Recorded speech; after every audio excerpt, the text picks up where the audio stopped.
And you know what? While we're here, let's rant about the next to normal Proshot, because it is so good. Basically, my journey with the show was that I kept seeing stuff on my Instagram reels of the I'm alive, I'm so alive, and I was like, okay, let's see what this is from. And so I learned it, and then I was talking to my friend at school about it, and then during a 7th period, she was like, let's watch it, or I'm gonna go watch it. And I was like, can I watch it with you? And she was like, yeah. But I have Rant in my speaker, and I was like, what? And so we went inside and watched it on my Chromebook. We didn't even get to the end of Act 1. I wasn't sobbing, but, like, my insides were sobbing. I was tearing up like crazy. It is next to normal. I'm preaching to the choir, but this is just my opinions. I think Next to Normal is one of the best musical theater pieces ever written, if not the... I don't know, I haven't seen enough to say that. But I definitely think it is one of the best musical theater pieces ever written. I have never been so not bored during a show before. I think the only other show I can say that for is Wicked, but Wicked is just so stimulating. And and these are like, I'm talking about shows that I haven't seen a billion times. Like, this is the first time I've done a first time watch and I haven't, like, zoned out a little bit.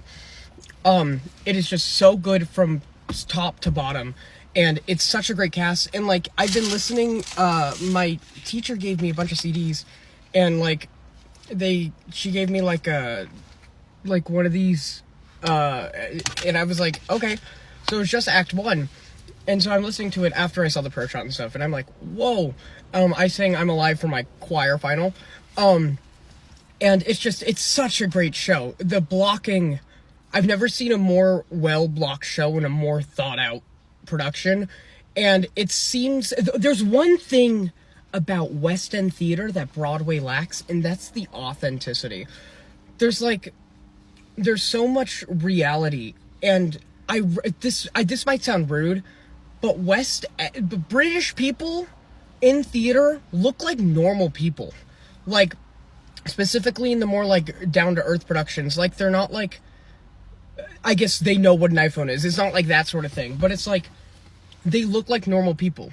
Like, Josh Groban. He's one of the only people on Broadway that looks like just a normal person, in my opinion, when he was in Sweeney Todd. But there's, like, these iconic faces, and then there's not. And even though some of these faces are iconic, or are going to be iconic, there's still just something about it.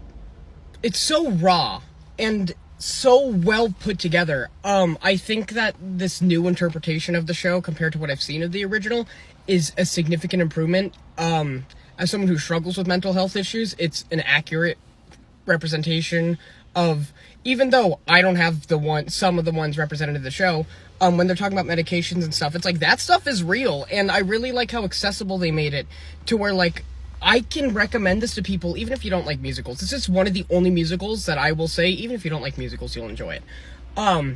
This is not like a Phantom situation, or like a Sweetie, like, it's not that sort of thing. It's like, you will enjoy this.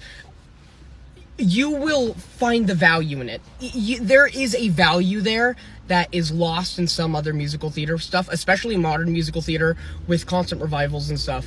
Like, there's like this, the themes of the show are so important, especially now, to where, like, when the show was written ahead of its time, insane. But now, with the culture of the world and the mental health awareness, even though there is all that awareness, there is some still judgment and just misunderstanding. And I think that, like, people who don't have it can't understand what it's like. I'm not saying for me, but just in general, like, I will never understand what it's like to be a deaf person, hopefully, or what it's like to, I'm privileged, and I accept that, and I'm very grateful for that. And I don't know what I'm ranting about. But, like, there's just, this show is so important, and I really want everyone to watch it. Especially if you struggle with mental health, you might feel, I don't want to say seen, but, like, seen. It'll resonate a lot, and it deals with grief in many sorts of ways, many different relationships throughout the show, and examines that. And my favorite shows are the ones where people get consequences for what they deserve, but this show doesn't really focus on that, because we jump in straight on to the consequences. I'm not saying the plot, because you don't need to know the plot if you haven't seen it, but also if you're on TikTok, I'm pretty sure you've all seen it, considering all my For You pages. just edits of the exact same song. And it's such a beautiful show, and I haven't cried so much during a show. I've never been so invested. And I really hope this goes on tour. If it doesn't, it doesn't. It's like, whatever. But this is one of the all-timers, specifically this production. Yeah, so that's my rant on the next normal Proshot.